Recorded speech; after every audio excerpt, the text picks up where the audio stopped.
Prep Guru Sarvajeet smart study for sure success. Hello दोस्तों, स्वागत है आपका एक और नई वीडियो में। तो दोस्तों, पिछली वीडियो में हमने बात की थी कुछ प्रमुख अनुसंधान परिषदों के बारे में। इस वीडियो में हम बात करेंगे हायर एजुकेशन के स्ट्रक्चर के बारे में। अगर आपने पहले वाली वीडियोस नहीं देखी हैं तो उन वीडियोस को भी जरूर देखें, ताकि आपको यूजीसी नेट पेपर 1 की यूनिट 10 से रिलेटेड, हायर एजुकेशन सिस्टम से रिलेटेड कोई भी डाउट ना रहे। आपको पेपर में इससे संबंधित हर एक क्वेश्चन आए, आप सभी को ठीक कर पाएं। तो चलिए दोस्तों, हम वीडियो को शुरू करते हैं। तो सबसे पहले हमें पता होना चाहिए कि जो हमारा MHRD है, पिछली वीडियो में भी हमने इसके बारे में बात की है। MHRD यानी कि ministry of human resources development, यानी कि मानव संसाधन विकास मंत्रालय। इसके बारे में दोस्तों हमने पहले भी बात की थी। इसकी स्थापना दोस्तों हमारे संविधान के अनुच्छेद 73 में सेक्शन 3 के अंदर की गई थी, यानी कि 73 अनुच्छेद और सेक्शन 3 के अंतर्गत इसकी स्थापना की गई थी। तो दोस्तों यही हमारी जो उच्च शिक्षा से संबंधित सभी कार्रवाइयाँ करता है, यही हमारी उच्च शिक्षा को संभालता है। इसने दोस्तों अपनी सुविधा के अनुसार शिक्षा को 3 भागों में बांटा है। उसको हम लिख सकते हैं 3 भागों में दोस्तों। हम पहला कह सकते हैं जो स्कूली शिक्षा है, दूसरा है हम साक्षरता विभाग यानी कि लिटरेसी डिपार्टमेंट कह सकते हैं, और तीसरा है हमारा DHE यानी कि डिपार्टमेंट ऑफ हायर एजुकेशन। तो इनको हम यहाँ पर लिख सकते हैं। जो हमारा मानव संसाधन विकास मंत्रालय है, उसने दोस्तों शिक्षा को 3 पार्ट्स में बांटा है। तो पहला दोस्तों है स्कूली शिक्षा, इसके बाद साक्षरता विभाग, और तीसरा है हमारा DHE यानी कि उच्च शिक्षा विभाग। हिंदी में दोस्तों हम उच्च शिक्षा विभाग हो गया, और इंग्लिश में दोस्तों डिपार्टमेंट ऑफ हायर एजुकेशन इसको हम कहते हैं। इसके बाद दोस्तों हमारा जो मुख्य टॉपिक है वो हमारा है दोस्तों उच्च शिक्षा विभाग। इसके बारे में ही दोस्तों हम इस वीडियो में बात करने वाले हैं। इससे संबंधित हमारी जो जानकारी है उसको हम साझा करने वाले हैं। तो चलिए दोस्तों हम इसके बारे में अभी जानते हैं। तो सबसे पहले दोस्तों जो हमारा उच्च शिक्षा विभाग है, उसके अंतर्गत दोस्तों कई चीजें आती हैं, उसके कई अंग हैं दोस्तों। जो उच्च शिक्षा विभाग है वो हमारे उच्च शिक्षा के लिए सबसे हाईयर, मतलब कह सकते हैं हाई लेवल का जो है डिपार्टमेंट है। उच्च शिक्षा विभाग ही हमारी जो उच्च शिक्षा से सभी सारी संबंधित जो कार्यवाहियां हैं वो हमारी उच्च शिक्षा विभाग ही करता है। तो उच्च शिक्षा विभाग के बारे में हम दोस्तों यहाँ पर जानते हैं। उच्च शिक्षा विभाग, अंग्रेजी में दोस्तों हम इसे डिपार्टमेंट ऑफ कह सकते हैं हायर एजुकेशन, शॉर्ट फॉर्म में दोस्तों हम इसे DHE भी कहते हैं। दोस्तों इसके अंतर्गत ही हमारी जो उच्च शिक्षा आती है, ये एक उच्च शिक्षा की संस्था है। इसमें दोस्तों हम कह सकते हैं जो हमारा उच्च शिक्षा विभाग है, इसके अंतर्गत दोस्तों हमारी जो यूनिवर्सिटीज हैं, हमारी हायर एजुकेशन है, और जो हमारी डिस्टेंस एजुकेशन है, हमारी लैंग्वेज एजुकेशन है, हमारी टेक्निकल एजुकेशन है, सभी प्रकार की दोस्तों हमारी एजुकेशन इसके अंतर्गत ही आती है, इसके ही वो पार्ट हैं। और इसके बाद दोस्तों हम कह सकते हैं कि जो हमारा DHE है, डिपार्टमेंट ऑफ हायर एजुकेशन है, इसकी दोस्तों कई संरचनाएं हैं। इसके जो स्ट्रक्चर है इसमें कई भाग आते हैं, जिनके बारे में हम अभी चर्चा करेंगे। तो सबसे पहले दोस्तों इसके बारे में जो इसके मुख्य जो डिपार्टमेंट है, इसकी जो संरचना है, संरचना के तौर पर दोस्तों हम लिख सकते हैं यहाँ पर इसमें DHE की जो संरचना है दोस्तों, इसकी संरचना में कई भाग आते हैं। इसमें दोस्तों हम यहाँ पर एक चार्ट बना सकते हैं, आप चार्ट को चाहें तो नोट भी कर सकते हैं। तो सबसे पहले दोस्तों हमारा आता है UGC यूनिवर्सिटी ग्रांट कमीशन, और इसके बाद दोस्तों हम कह सकते हैं हमारा आता है IUC, इसके बाद हमारा आता है यूनिवर्सिटीज, और इसके बाद हमारा आता है association of university commission, AUC कह सकते हैं दोस्तों हम इसे। इंडियन सॉरी दोस्तों AIU, association of Indian universities, AIU हम इसे कह सकते हैं। और इसके बाद दोस्तों हम कह सकते हैं यहाँ पर हमारी जो एक्रेडिटेशन बॉडीज हैं वो आती हैं। इसमें हम दोस्तों NAAC, NAB और NAAB आदि के बारे में आगे जानेंगे। इसके लिए दोस्तों हम अलग से वीडियो बनाएंगे। और दोस्तों जो हमारी यूनिवर्सिटीज हैं, यूनिवर्सिटीज में भी दोस्तों कई पार्ट आते हैं, हम यहीं पर ही डिस्कस कर लेते हैं उनको भी। आप यहीं से ही एक चार्ट इसका भी बना सकते हैं। इसमें दोस्तों हमारी सेंट्रल यूनिवर्सिटीज आती हैं, इसमें दोस्तों हमारी स्टेट यूनिवर्सिटीज आती हैं, इसमें दोस्तों हमारी डीम्ड यूनिवर्सिटीज आती हैं, इसमें ही दोस्तों हमारी प्राइवेट यूनिवर्सिटीज कह सकते हैं हम। और इसमें ही दोस्तों हमारी कह सकते हैं कि जो हमारी लैंग्वेज से संबंधित दोस्तों हमारी यूनिवर्सिटीज हैं वो भी इसी में आती हैं। तो इसमें हमारी लैंग्वेज यूनिवर्सिटीज भी आ गई। तो ये अगर इस आपको आप बनाना चाहते हैं तो इसे बना भी सकते हैं। चलिए दोस्तों हम इससे आगे बात करते हैं। तो इसके बाद दोस्तों हमारा आता है यूजीसी। यूजीसी के बारे में दोस्तों हमने पहले भी चर्चा की है, हमने पहले भी वीडियोज़ में यूजीसी के बारे में कुछ बातें बताई हैं। अगर आपने वो वीडियोज़ नहीं देखी है, हम इसकी प्लेलिस्ट बना रहे हैं, लगातार हम प्लेलिस्ट में वीडियोज़ ऐड कर रहे हैं। अगर आप लगातार इससे संबंधित वीडियो चाहते हैं तो वीडियो को लाइक कर लें और चैनल को जरूर सब्सक्राइब कर लें, ताकि आपको अगली वीडियोज़ लगातार मिलती रहें। तो दोस्तों हम अभी यूजीसी के बारे में जानते हैं। तो दोस्तों जो यूजीसी है हमारा, यूजीसी की जो स्थापना हुई थी दोस्तों वो सोरजेंट रिपोर्ट के अंतर्गत हुई थी। सोरजेंट रिपोर्ट में दोस्तों बताया गया था कि जो शिक्षा से संबंधित जानकारी दी गई थी, उसी के आधार पर दोस्तों यूजीसी की स्थापना हुई थी 1945 में। तो दोस्तों उस समय इसका नाम था विश्वविद्यालय अनुदान समिति। लेकिन दोस्तों बाद में जब हमारा राधाकृष्णन आयोग आया, राधाकृष्णन आयोग के सिफारिश पर दोस्तों इसका नाम बदलकर विश्वविद्यालय अनुदान आयोग कर दिया गया 1953 में, 1953 में। और उसके बाद दोस्तों जो 1956 में हमारे संसद के कानून के अधिनियम के तहत दोस्तों, अधिनियमों के तहत इसे एक स्वायत्त संस्था के रूप में अपना स्टेबलाइज्ड कर दिया गया। तो दोस्तों हम यहाँ पर लिख सकते हैं कि जो हमारी यूजीसी है, हमारा यूजीसी है दोस्तों, इसकी स्थापना दोस्तों सोरजेंट रिपोर्ट के आधार पर की गई थी। और 1945 में इसका नाम तब था दोस्तों विश्वविद्यालय अनुदान समिति। और इसके बाद दोस्तों हमारा राधाकृष्णन आयोग आया,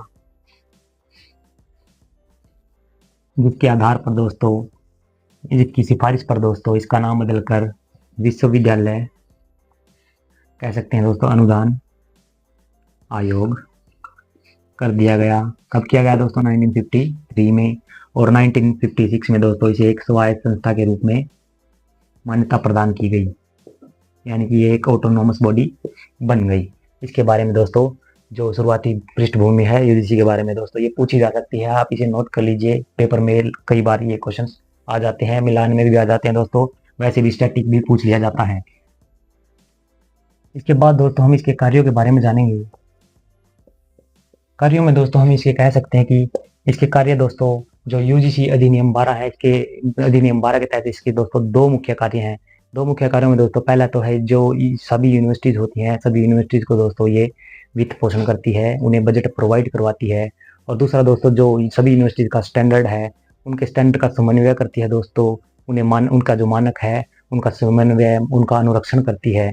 उन्हें दोस्तों जो वित्त पोषण के बाद मुहैया करवाने के बाद दोस्तों जो हमारा जैसे किसी स्कॉलर का नेट जेआरएफ हो जाता है दोस्तों, उन्हें स्कॉलरशिप प्रोवाइड करवाती है। और जितनी भी नई शिक्षा नीतियाँ होती हैं दोस्तों, शिक्षा नीतियों को दोस्तों लागू करने के लिए ये अपने तत्पर रहती है। जैसे दोस्तों NEP 2020 है, NEP 2020, इसको दोस्तों ये लागू करने के लिए तत्पर है। यूजीसी ही इसे लागू करवाने के लिए अपना कार्यरत रहती है।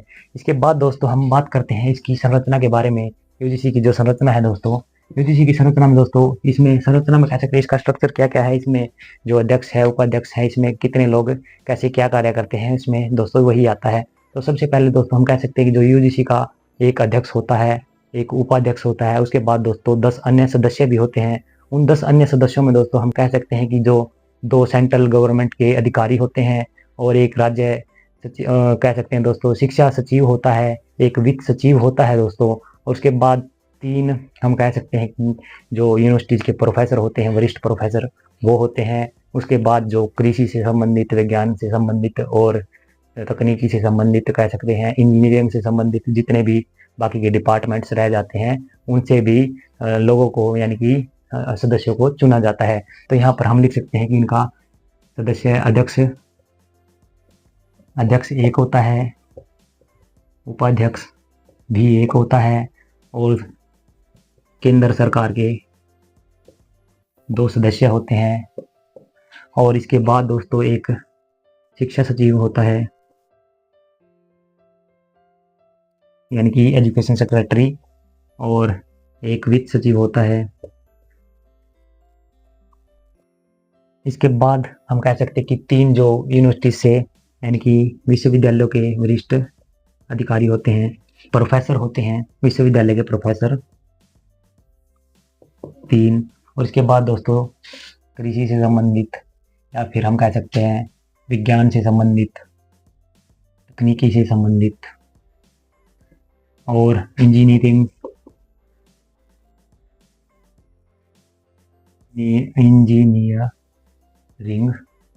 लिख सकते हैं, इनसे संबंधित अगर कोई मतलब सदस्य बच जाते हैं तो इनसे डिपार्टमेंट से उनका चुनाव किया जाता है। इसके बाद हम देखते हैं दोस्तों जो हमारे अध्यक्ष होते हैं इनका कार्यकाल 5 साल का होता है। 5 साल का इनका कार्यकाल होता है और 65 वर्ष की उम्र तक ये अध्यक्ष बने रह सकते हैं। अगर जैसे दोस्तों कोई 55 साल का अध्यक्ष बन जाता है यूजीसी का, तो उसको 5 साल उसके पूरे होने के बाद उसे एक बार दोबारा से भी उसकी मतलब अध्यक्षता बढ़ाई जा सकती है, उसका कार्यकाल बढ़ाया जा सकता है। लेकिन अगर उसकी 65 वर्ष आयु हो जाती है तो उसके बाद उसका कार्यकाल नहीं बढ़ाया जा सकता। इसके बाद दोस्तों जो उपाध्यक्ष काल होता है वो 3 साल का होता है। आप इन बातों को नोट कर लीजिए, ये कई बार पूछी जा सकती हैं पेपर में। और इसके बाद दोस्तों हम कह सकते हैं इसका जो हेडक्वार्टर है, इसका हेडक्वार्टर दोस्तों दिल्ली में है। और इसके दोस्तों 6 रीजनल ऑफिसेज भी हैं, 6 रीजनल ऑफिसेज। तो टोटल दोस्तों इसके 7 ऑफिसेज हो गए।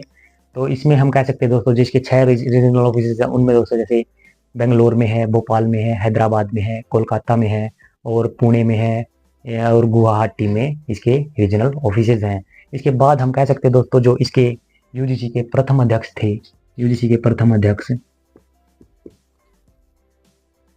उनका नाम दोस्तों कह सकते हैं कि CD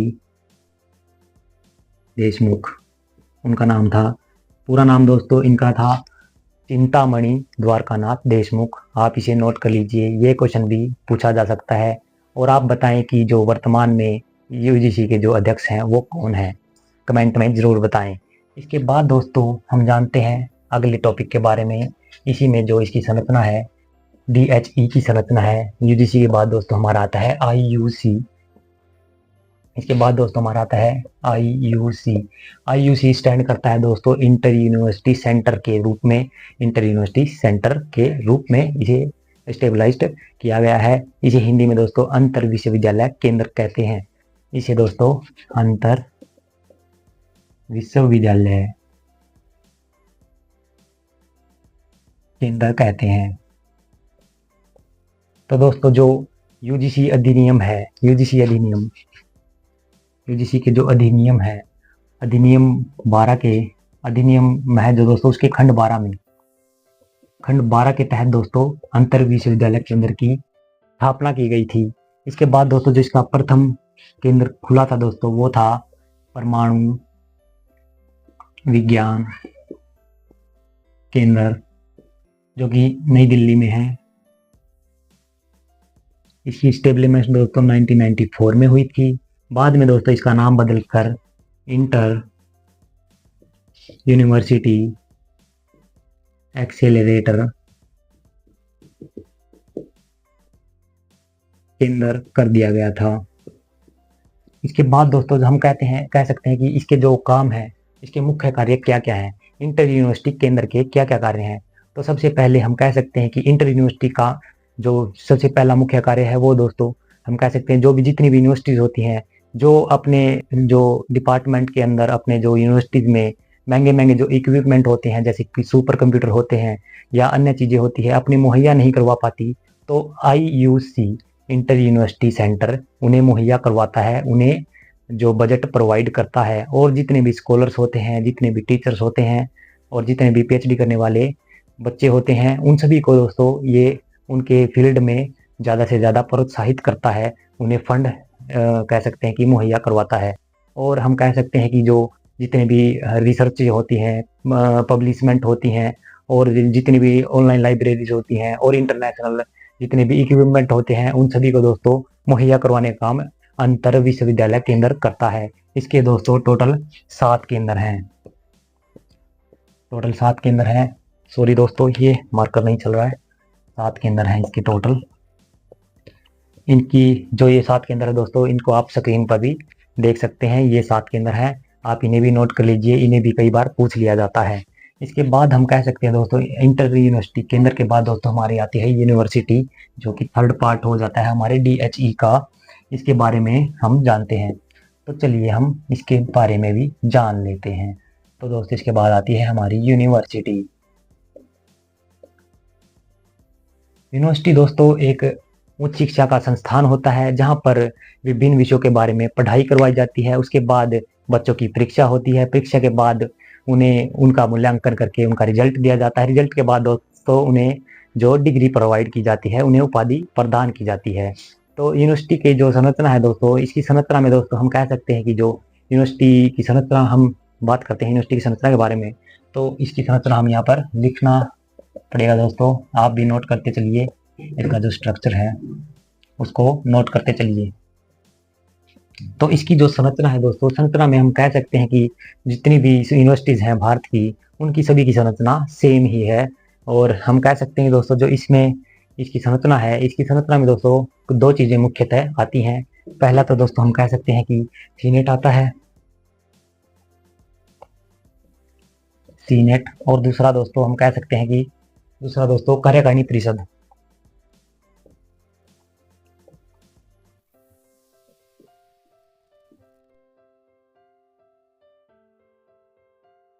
तो दोस्तों इसके बाद हम देखते हैं कि जो इसमें जो स्ट्रक्चर है इसका संरचना में, इसमें हम कह सकते हैं दोस्तों, जितने भी राज्य में जितनी यूनिवर्सिटीज होती हैं उनका दोस्तों जो चांसलर होता है वो राज्यपाल होता है। जो केंद्र से संबंधित यूनिवर्सिटीज होती हैं, जैसे जितनी भी सेंट्रल यूनिवर्सिटी है, सेंट्रल यूनिवर्सिटी किसी भी स्टेट में, जैसे हरियाणा स्टेट है, और जैसे कोई भी स्टेट है, या मुंबई या महाराष्ट्र से, जैसे कोई भी स्टेट है, जैसे दोस्तों आप किसी को भी स्टेट को लगा सकते हैं।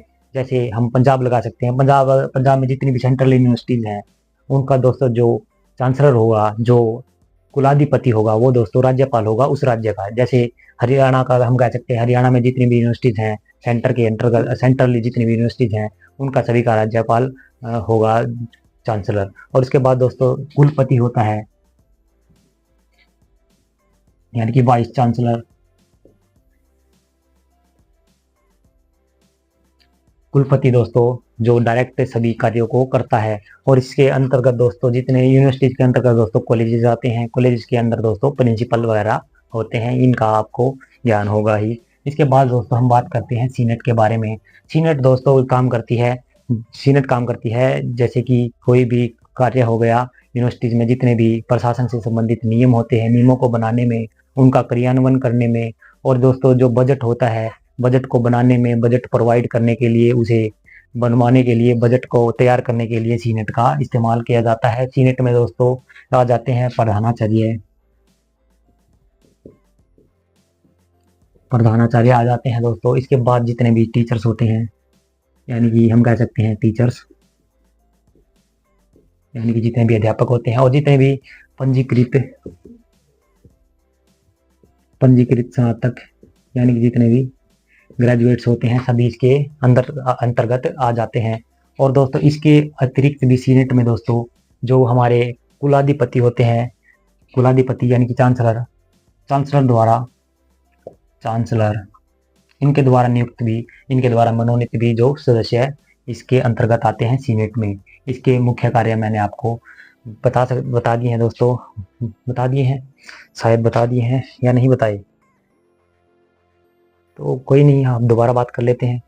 इसके सीनेट के दोस्तों मुख्य कार्य है, मैंने आपको बता दिए थे, फिर भी एक बार और बता देता हूँ कि सीनेट के जो मुख्य कार्य होते हैं वो दोस्तों बजट बनवाना होता है। और दोस्तों इसके बाद, बजट के बाद हम कह सकते हैं कि जो नियम होते हैं, नियम वगैरह बनाने होते हैं, उनका क्रियान्वयन वगैरह करना होता है। मैंने आपको पहले भी बताया था, माइंड से ब्लैंक हो जाता कई बार दोस्तों, सॉरी। इसके बाद दोस्तों हम कार्यकारी परिषद के बारे में बात करते हैं, कार्यकारिणी परिषद के बारे में बात करते हैं।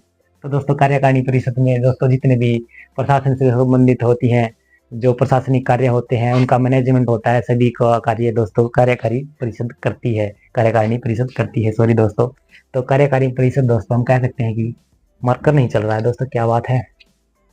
कार्यकारिणी परिषद, तो इसमें दोस्तों जो इसके मुख्य कार्य होते हैं वो जैसे प्रॉपर्टी होती है यूनिवर्सिटी की, और जितने भी फंड्स होते हैं उन सभी के बारे में दोस्तों ये काम करती है, और जितने भी नियम कानून होते हैं उन्हें लागू करने के लिए दोस्तों इसका जो कार्य होता है कार्यकारिणी परिषद का। इसमें दोस्तों जो सीनेट के जितने भी सदस्य होते हैं, सीनेट के सदस्य, और दोस्तों सीनेट के सदस्यों के बाद जितनी भी फैकल्टी के दोस्तों डीन वगैरह होते हैं, फैकल्टी के डीन्स वगैरह यानी कि वरिष्ठ जो अधिकारी होते हैं, प्रोफेसर होते हैं, उसके ये होते हैं। और इसके बाद दोस्तों हम कह सकते हैं इसमें जो राज्य शिक्षा सचिव है ये भी इसमें होता है, इसके सदस्यों में शामिल होता है। और इसके बाद जितने भी कॉलेज के जो प्रिंसिपल हैं, कॉलेज प्रिंसिपल,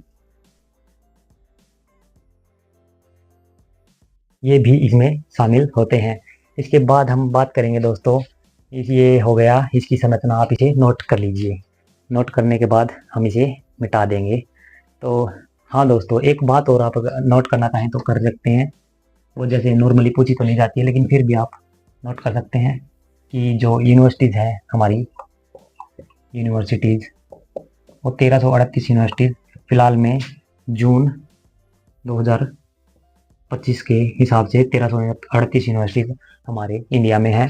इन यूनिवर्सिटीज़ में दोस्तों हमारी सेंट्रल, स्टेट और डीम्ड और प्राइवेट यानी कि सभी यूनिवर्सिटीज़ को मिलाकर टोटल 1338 यूनिवर्सिटीज़ हैं।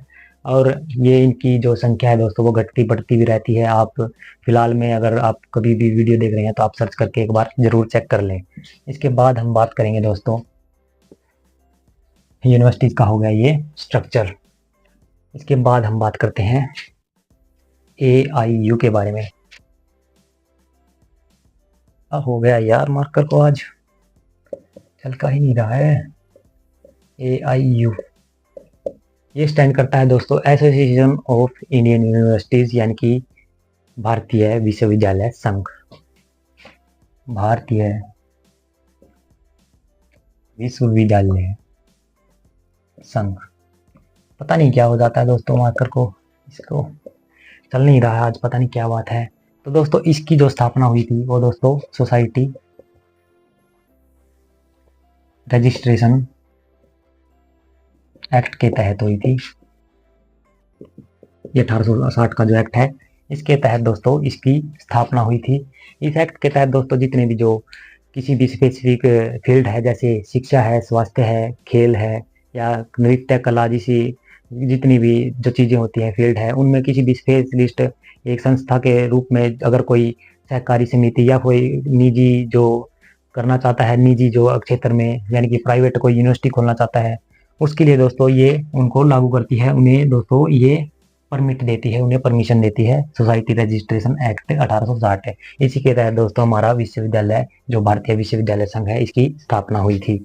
इसके बाद दोस्तों हम देखते हैं इसी में भारतीय विश्वविद्यालय संघ में कि जो कह सकते हैं ये काम, इसका जो कार्य है दोस्तों, कार्य के बारे में जान लेते हैं। इसका जो कार्य होता है दोस्तों वो नॉर्मली जितनी भी हमारी भारतीय यूनिवर्सिटीज़ हैं उनका आपस में जो दोस्तों मेल मिलाप करना होता है, उनमें आपस में आदान प्रदान सूचना का करना इसका मुख्य कार्य होता है। और जितने भी दोस्तों विभिन्न यूनिवर्सिटीज़ में स्कॉलर्स होते हैं उनको दोस्तों एक मंच प्रोवाइड करना होता है किसी भी समस्या को लेकर। इसको जैसे कोई भी समस्या है उसके लिए इसको सभी यूनिवर्सिटी से स्कॉलर्स को बुलाया जाता है, उनकी आपस में बातचीत करवाई जाती है। तो यही दोस्तों इसका जो भारतीय विश्वविद्यालय संघ है इसका काम होता है। इसके दोस्तों इसका एक जो हम कह सकते हैं रिसर्च पेपर पब्लिश होता है, आप उसका नाम लिख सकते हैं, रिसर्च पेपर ये पब्लिश करवाती है दोस्तों। इसका नाम है दोस्तों, हम कह सकते हैं इसका नाम है हैंडबुक, यूनिवर्सिटी हैंडबुक, सॉरी दोस्तों यूनिवर्सिटी हैंडबुक, यूनिवर्सिटी हैंडबुक इसका नाम है। और इसके अतिरिक्त दोस्तों एक ये साप्ताहिक पत्रिका भी जो दोस्तों वीकली मैगजीन कह सकते हैं हम इसे, वीकली मैगजीन भी एक जो चलाती है जिसका नाम दोस्तों यूनिवर्सिटी न्यूज़ का है, नाम से है दोस्तों यूनिवर्सिटी इस नाम से दोस्तों ये पत्रिका चलाती है। इसके बाद दोस्तों इसके जो एसोसिएट सदस्य भी होते हैं, एसोसिएट मेंबर्स भी होते हैं। एसोसिएट मेंबर्स में दोस्तों, एसोसिएट मेंबर्स दोस्तों हम कह सकते हैं वो मेंबर्स होते हैं जिन्हें पूर्ण अधिकार नहीं होते, जो पूर्ण रूप से मेंबर नहीं होते, जिनको दोस्तों किसी भी काम के लिए कोई भी चीज लागू करवानी हो तो उन्हें जो पूर्ण मेंबर है, यानी कि जो इंडियन यूनिवर्सिटी के जो मेंबर्स हैं, इंडियन यूनिवर्सिटी जो मेंबर है, उनसे दोस्तों परमिशन लेनी पड़ती है। तो इसके एसोसिएट जो मेंबर है दोस्तों, एसोसिएट मेंबर, एसोसिएट मेंबर्स में दोस्तों हम कह सकते हैं, हम कहाँ पर लिखें, इसे साफ कर लेते हैं। तो इसमें दोस्तों काठमांडू यूनिवर्सिटी, इसके बाद दोस्तों काठमांडू मॉरिशस यूनिवर्सिटी, ऐसी दोस्तों कई यूनिवर्सिटीज और हैं जिन्हें आप स्क्रीन पर देख सकते हैं। हम ज़्यादा लंबी वीडियो नहीं खींचेंगे, आप इन स्क्रीन से दोस्तों इसका स्क्रीनशॉट भी ले सकते हैं। ये यूनिवर्सिटीज़ दोस्तों एसोसिएट यूनिवर्सिटीज़ हैं जो इसकी मेंबर्स हैं AIU की, एसोसिएशन ऑफ इंडियन यूनिवर्सिटीज़ की। इसके बाद दोस्तों आता है हमारा एक्रेडिटेशन, जो हमारी काउंसिल्स हैं उनके बारे में दोस्तों हम अगली वीडियो में ही जानेंगे, क्योंकि उसका दोस्तों एक अलग वीडियो बनाना पड़ेगा। उसमें दोस्तों कई जो एसोसिएशंस हैं, कई परिषदें हैं जिनका दोस्तों काम है जो ग्रेड्स देती हैं, जैसे यूनिवर्सिटीज़ को, जैसे दोस्तों कोई भी एक यूनिवर्सिटी हो गई, उसको ग्रेड देना हो गया, उसकी जो दोस्तों उसकी जो डेवलपमेंट है, उसका विकास है, उसका स्तर कैसा है, उसके हिसाब से दोस्तों उन्हें ग्रेड दी जाती है। जैसे A ग्रेड हो गया, A+ ग्रेड हो गया, A++ ग्रेड हो गया, ऐसे दोस्तों उन्हें ग्रेड देती है। जैसे दोस्तों मैंने आपको NAC बताया था, NAC एक दोस्तों ग्रेड देने वाली एक काउंसिल है। तो इसके ऐसे ही दोस्तों हम कह सकते हैं NAB है, और ऐसे ही दोस्तों NAAB है। ऐसी दोस्तों कई सारी जो कह सकते हैं संस्थाएं हैं जो ग्रेड्स प्रोवाइड करती हैं यूनिवर्सिटीज़ को। इनके बारे में दोस्तों हम अगली वीडियो में जानेंगे। तो आज की वीडियो में दोस्तों इतना ही, और अगली वीडियो में दोस्तों हम जानेंगे यूनिवर्सिटीज़ के प्रकार के बारे में, कितनी प्रकार की यूनिवर्सिटीज़ हैं, कितनी क्या क्या यूनिवर्सिटीज़ कहाँ कहाँ पर हैं, ऐसे तो सभी के बारे में हम उनमें विस्तार से चर्चा करेंगे। और दोस्तों जो हमारी एक्रेडिटेशन, जो ये परिषदें हैं, इनकी जो संस्थाएं हैं, इनके बारे में भी हम अगली वीडियोज़ में जानेंगे। आज की वीडियो में दोस्तों इतना ही। अगर आपको वीडियो अच्छी लग रही हो तो वीडियो को लाइक करें और चैनल को जरूर सब्सक्राइब कर लें, ताकि आपको लगातार ऐसी ही इंफॉर्मेशन वाली वीडियोस मिलती रहें। थैंक यू दोस्तों। Prep Guru Sarvajeet, smart study for sure success.